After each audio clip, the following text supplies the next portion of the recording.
सुधा अपनी दोस्त के साथ किटी पार्टी में मगन है। अरे शालिनी, तुमको पता है कि एक बार मेरी माँ ने मेरे परादा की आत्मा को देखा। सुधा ने सबको अपनी ओर आकर्षित करते हुए बताया। अरे वाह, मुझे तो यकीन ही नहीं हो रहा है। क्या तुम सच में भूत प्रेत पर विश्वास करती हो? शालिनी ने सुधा से पूछा। हाँ, मैं करती हूँ। आखिर मेरी माँ ने एक भूत जो देखा है, सुधा ने चुटकी लेते हुए कहा। सुधा की सहेलियों के जाने के बाद सुधा का पति राजेश कमरे में आता है। तुम और तुम्हारी सहेलियां हर किटी पार्टी में बस भूत प्रेत की बातें ही क्यों करती हो?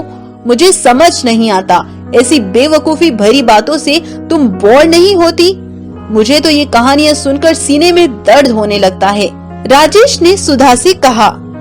सुधा राजेश से बोली, मेरी सभी दोस्त भूत की कहानियों में इंटरेस्ट रखती हैं, इसलिए हर पार्टी में इस बारे में बात हो ही जाती है। आप ज्यादा मत सोचा कीजिए, बैठिए और आराम कीजिए। सुधा, क्या तुम सच में भूत पर विश्वास करती हो? राजेश ने सुधा से पूछा। हाँ, मैं करती हूँ। मेरी माँ ने भी एक बार आत्मा को देखा है, सुधा ने राजेश से कहा। तुम्हारी माँ को भ्रम हुआ होगा, भूत प्रेत जैसा कुछ भी नहीं होता, राजेश ने व्यंग्य करते हुए कहा। मेरी माँ को झूठ मत कहो, सुधा ने नाराजगी जाहिर की। ठीक है, मान लिया कि भूत होते हैं, लेकिन अगर ऐसा है तो मैंने आज तक भूत क्यों नहीं देखा? राजेश ने बहस करते हुए कहा। क्या तुम ये कहना चाहते हो कि तुम भूत पर तभी यकीन करोगे जब तुम खुद एक भूत को देखोगे? सुधा ने राजेश से पूछा। हाँ, ऐसा ही समझो, राजेश ने कहा।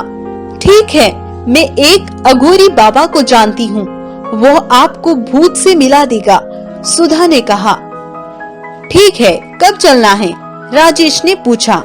कल चलेंगे, लेकिन पहले आप शर्मा जी को फोन करके पूछो कि उनकी लड़की के रिश्ते के लिए पाठक परिवार से कोई जवाब आया क्या? अरे तुम हमेशा मुझसे बोरिंग काम ही करवाती हो, राजेश ने गुस्सा होते हुए कहा। ये तो आपको शादी से पहले सोचना चाहिए था।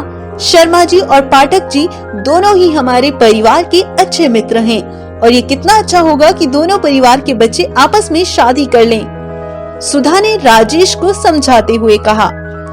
ठीक है, मैं करता हूँ। राजेश फोन मिलाता है और फोन पर बात करता है। फोन कटने के बाद वो सुधा से कहता है, पता नहीं क्यों पाठक जी जवाब नहीं दे रहे हैं। शर्मा जी से बात हुई, वह बोले कि अभी तक पाठक जी से कोई जवाब नहीं आया और हम सभी उनके जवाब का वेट कर रहे हैं। राजेश ने सोचते हुए कहा, पाठक जी ऐसा क्यों कर रहे हैं? आखिर उनको कुछ तो बताना चाहिए, सुधा ने राजेश से कहा। देखते हैं क्या होता है, जो भी बात होगी सामने आ ही जाएगी, राजेश सुधा से बोला। अगले दिन वह दोनों अघोरी बाबा के पास जाते हैं। सुधा बाबा से कहती है, बाबा आप इनको किसी आत्मा से मिला दें। ठीक है राजेश, मैं तुमको एक आत्मा से मिला सकता हूँ, लेकिन इसके लिए तुमको अकेले रात के 12 बजे यहाँ आना होगा। ये समय आत्मा से मिलने का सबसे सही समय होता है, बाबा ने राजेश से कहा।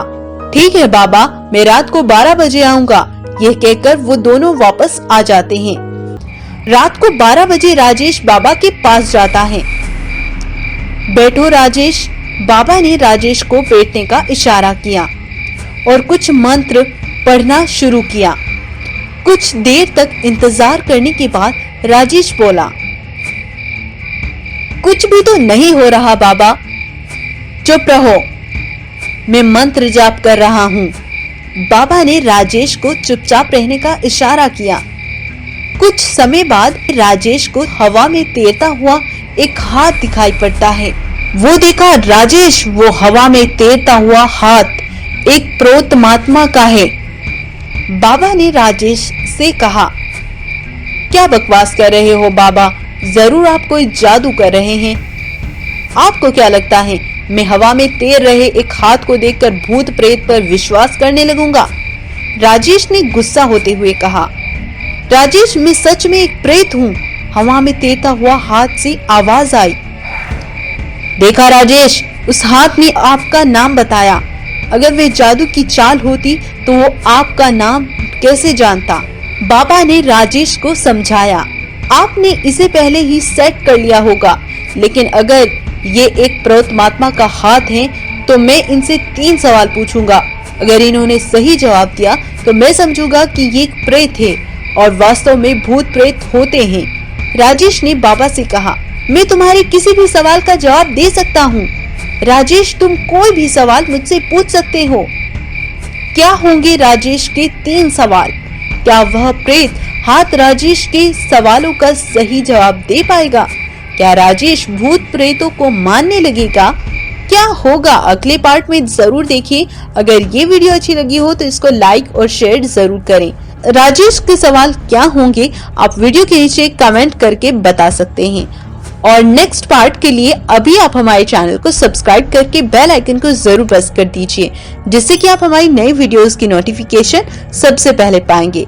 जल्द ही मिलेंगे एक और नई वीडियो में, तब तक के लिए धन्यवाद।